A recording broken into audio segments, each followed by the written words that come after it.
Na hora que eu preciso me informar sobre os principais assuntos do Estado, eu busco uma fonte confiável e atualizada. Um site que reúne os melhores jornalistas em notícias sobre política, economia, social, cultura, entre outros assuntos. E o que é melhor? Em todas as plataformas sociais, site, Facebook, Twitter, RD News, RD TV e blog do Romilson. Leia, opine e curta no Facebook. RD News, portal de notícias de Mato Grosso.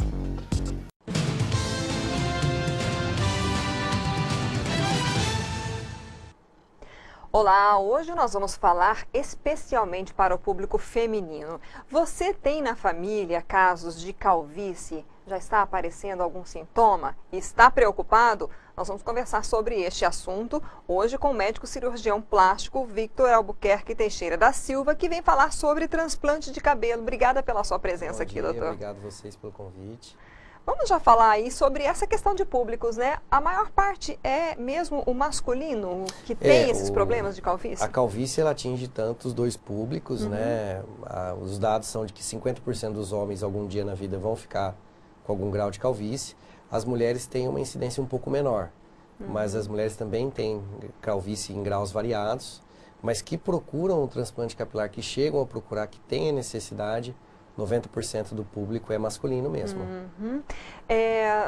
A questão da genética, ela realmente influencia? Porque a gente lê e ouve muito falar, né? Ah, se seu pai, seu avô tem calvície, você vai ter. Tem muita influência e a alopecia androgenética, que é a causa mais comum, tanto em homens quanto em mulheres. Antes achava que nas mulheres não era, mas nas mulheres também a alopecia androgenética, ela tem um componente hormonal, parte andrógena, e um componente genético que a gente herda de maneira variável. Então, nem sempre o meu pai é careca, eu vou ser, ou você no mesmo grau que ele, ou meus irmãos são, eu vou ser igual aos meus irmãos. Né? A expressividade da calvície, ela é variável e tem o componente hormonal. Então, o homem ele acaba tendo uma perda maior porque ele tem um nível de testosterona bem maior do que a mulher.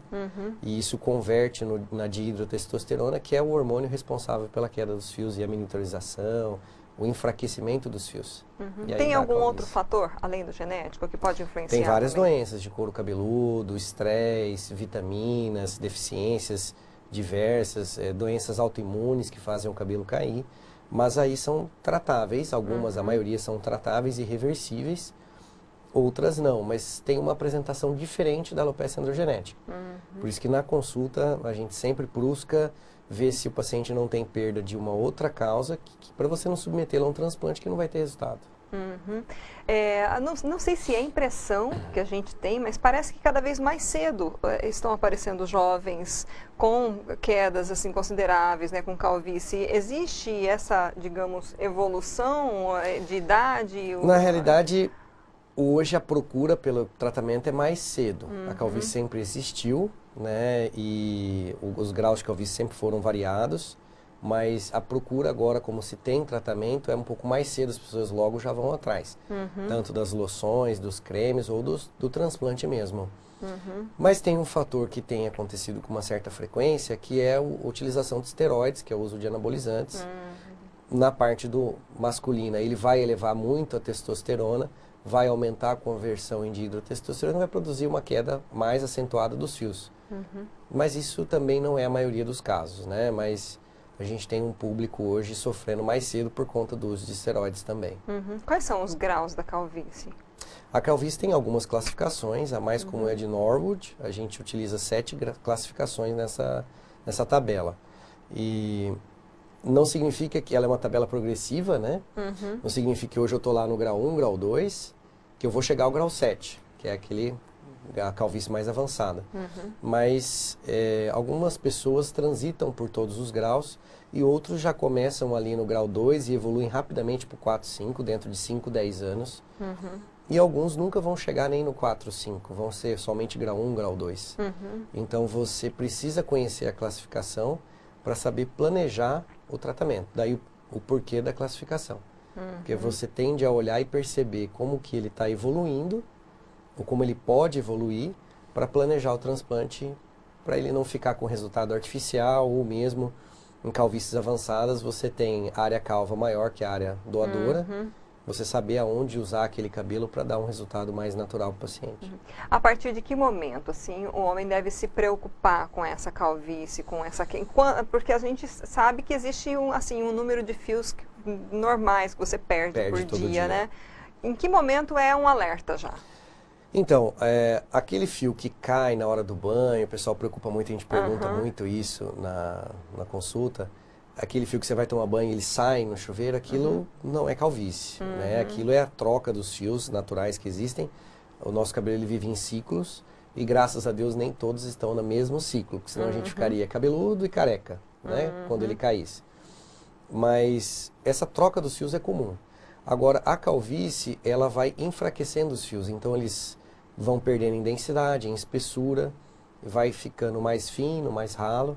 E aí é quando o paciente começa a perceber a perda de densidade. Eu estou vendo meu couro cabeludo no espelho, estou percebendo as entradinhas, e aí começa a perceber. Nesse momento ele tem que buscar o tratamento. Né? Às vezes antes, se ele tem tendência genética muito forte, ele pode buscar o tratamento antes, que antes dela se apresentar clinicamente, de eu perceber que estou ficando careca, eu já perdi cerca de metade dos fios. Nossa, isso Então, pode acontecer inclusive na adolescência. E isso, na maioria dos homens que vão ter uma calvície avançada, começam a perceber a queda dos fios com 18, 20 anos. Nossa, cedo, né? Bem Falando cedo. agora, assim, especificamente, né, o senhor é especialista em transplante de cabelo. Tem diferença transplante e implante, que a gente às vezes ouve?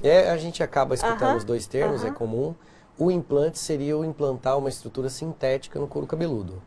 Né? Então, fios sintéticos, até existe no mercado isso, não é tão aceito no meio médico porque ele causa diversas reações, mas seria mais o termo implante para fios sintéticos.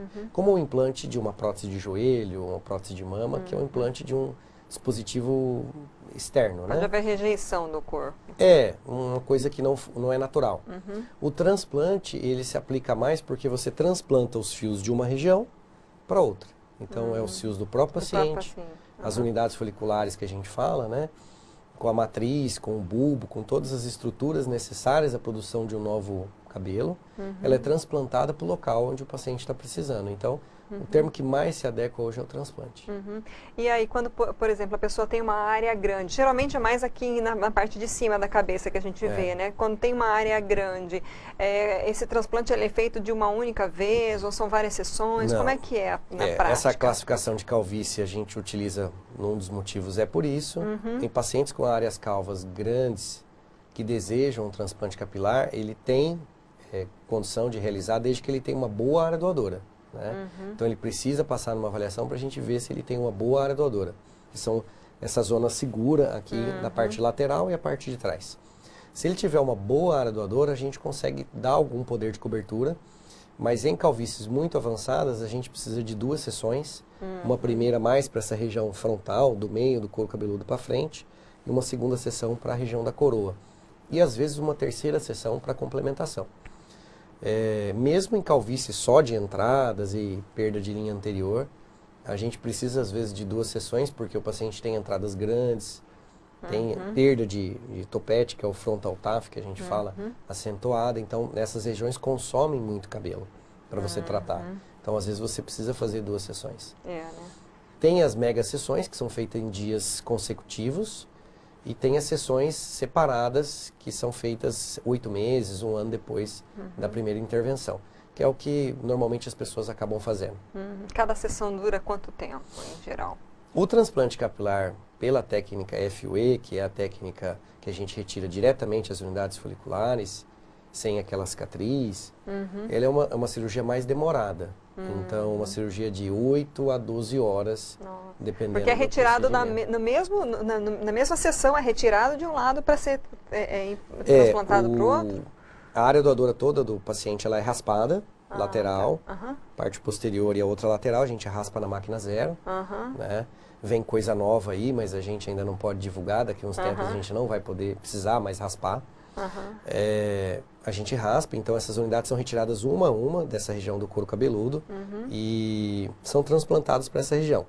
O problema é que é um trabalho muito minucioso e então se você for transplantar 2.000 unidades foliculares, você vai ter uma cirurgia de 6.000 movimentos. Nossa. Né? Porque são 2.000 extrações 2.000 conferência dos folículos. Esses folículos eles são conferidos antes de serem transplantados. Às vezes precisa extrair mais. E aí depois são 2.000 implantações, porque também são implantados um a um. Então é uma cirurgia muito trabalhosa. Se você falar, são 2.000 unidades foliculares, é uma cirurgia de 6.000 movimentos, né? E por isso que demora. Então é uma cirurgia de baixo risco, ambulatorial, o paciente vai embora para casa. Anestesia? Anestesia local somente. A gente dá um sedativo só para o paciente relaxar, ter um pouco de conforto. Mas é uma cirurgia trabalhosa. Então são várias horas ali no microscópio, na lupa, são várias pessoas envolvidas que vão poder chegar até o final do procedimento dando um bom resultado. E aí, em quanto tempo ele já começa a perceber o resultado desse transplante? Então, o resultado do transplante, ele demora, indiferente da técnica, né? É uma cirurgia, da mesma maneira que trabalhosa, o resultado também vem a longo prazo. Então, num primeiro momento, ali de 30 a 60 dias, esses fios transplantados, eles sofrem uma aceleração no seu ciclo e eles caem. A gente chama de eflúvio, esses fios acabam caindo. Então, é um momento ali de desespero do paciente, perdi a cirurgia, né? Investi um dinheiro e perdi, mas na realidade ele só acelerou o ciclo de queda e eliminou os fios. A matriz, que é a unidade folicular com todo o componente para geração de novos fios, já está integrada no local. Ela entra após esses 30, 60 dias num período de latência, que vai de 3 a 6 meses, aí varia do indivíduo. E aí ela começa a emitir novos fios. E aí esses fios vão crescendo de maneira um pouco mais fraca no início, e aí eles tomam vigor e vão apresentar um resultado final por volta do 9º ao 12º mês. Então tem que ter muita paciência, tem que ter paciência. né? Cabelo precisa de paciência. E tem alguma medicação que fica tomando para manter ou fortalecer esses... Tem um tratamento clínico, né? O tratamento clínico da calvície, que já é uma coisa bem antiga, vem sendo aprimorada. Esse tratamento a gente recomenda fazer no pós-operatório para que você melhore a densidade da sua área doadora, que foi retirado os fios. Lembrando, é sempre bom falar que onde a gente retira não nasce mais os fios, então a gente tem que ter um planejamento dessa extração. Então, uma retirada com harmonia, inclusive, para não ficar também exatamente, senão você fica careca aqui atrás. Né? Então, existe um planejamento dessa extração. Então, esse tratamento clínico, ele vem para melhorar essa densidade de área doadora e para preservação dos fios, que ainda são seus aqui, para eles não caírem. Né? Os fios transplantados, como eles vieram de uma área que não sofre a ação da calvície, o nosso couro cabeludo ele é geneticamente diferente em algumas áreas, ele acaba não sofrendo tanta influência do tratamento clínico, mas ajuda, principalmente o minoxidil, polivitamínicos, a gente tem tratamentos com lasers, tem a microinfusão de medicamentos, são várias coisas hoje fáceis de fazer, que não é nenhum bicho de 7 cabeças, mas que vão ajudar. Agora, acho que uma pergunta que todos devem estar fazendo, é muito caro fazer transplante capilar? É um tratamento de alto custo, porque ela envolve... tem que se preparar ela envolve muita gente, então são vários profissionais, em comparação às outras cirurgias plásticas que a gente faz, tanto masculina quanto femininas, a gente usa na equipe 2 a 3 pessoas no máximo. No cabelo a gente usa de 3 a 5 pessoas às vezes. São materiais importados, então são materiais caros. Assim, não são reutilizáveis, são todos descartáveis, então acaba sendo uma cirurgia custosa. Alguma dúvida que o senhor recebe no consultório que a gente ainda não abordou? Ah, sim, tem muito. Os mitos, né? Então, esse cabelo que eu fiz o transplante, eu posso pentear normal, posso cortar normal, posso pintar, quem tinge, né? Pode usar gel, pode usar boné, tudo isso pode. Ele é um cabelo normal, ele só mudou de endereço, né? Saiu daqui e foi para frente. Então, é um cabelo que depois de um ano vai ter um comportamento normal, você vai fazer o que você faria como se fosse um cabelo natural seu daquela região. Boné não faz cair cabelo, né? Então, tem várias, eu posso usar chapéu logo depois da cirurgia. Cabelo branco faz transplante também? Faz transplante também, inclusive são os melhores resultados. Olha né? que legal. É mais difícil pra gente realizar a cirurgia, porque eu tenho que tingir, né? Senão eu não enxergo ele. A gente usa tudo microscópio, lupa, mas a gente tinge na hora doadora e consegue ver o fio. Mas para resultado final, o cabelo branco é um dos melhores resultados que tem. Ah, que interessante, porque às vezes o homem passa a vida inteira assim, infeliz, né, com a sua calvície, e aí vem os cabelos brancos, não dá mais tempo de fazer mais nada, né, deixa eu acostumar desse jeito, então tem tempo de... O cabelo grisalho, ele tem o melhor resultado de transplante capilar de cobertura, porque ele simula o couro cabeludo. O couro cabeludo ele é branco, então quando você cobre com alguma estrutura próxima da cor do couro cabeludo, você tem uma poder de cobertura maior. O cabelo muito escuro numa área calva vai dar um contraste muito grande e você vai ter uma percepção de uma região que foi operada. O grisalho não. E fica natural. Bem natural. E essa é outra pergunta muito frequente, porque no passado a cirurgia de transplante capilar foi uma coisa meio assombrosa, aqueles cabelos bem estranhos, aquela coisa bem artificial. Então as pessoas até hoje não fazem ou têm medo, ou nem sequer procuram com medo desse tipo de resultado. E não, o transplante hoje, principalmente pela técnica FUE, ele retira as unidades foliculares assim como elas nasceram aqui. Então da mesma maneira que elas nasceram aqui, elas vão ser transplantadas para outra região, em unidades foliculares. As unidades, por que a gente fala em unidades e não fios? As unidades elas podem ter de 1 a 4 fios, né? Na média entre 2 a 3. Então, da mesma maneira que elas nascem aqui, seja de 1 a 2 ou 3 ou 4, a gente vai transplantá-las aqui. Fala-se muito também em transplante sem cicatriz, né? Na realidade, é uma alusão à técnica que tira uma fita de pele aqui atrás.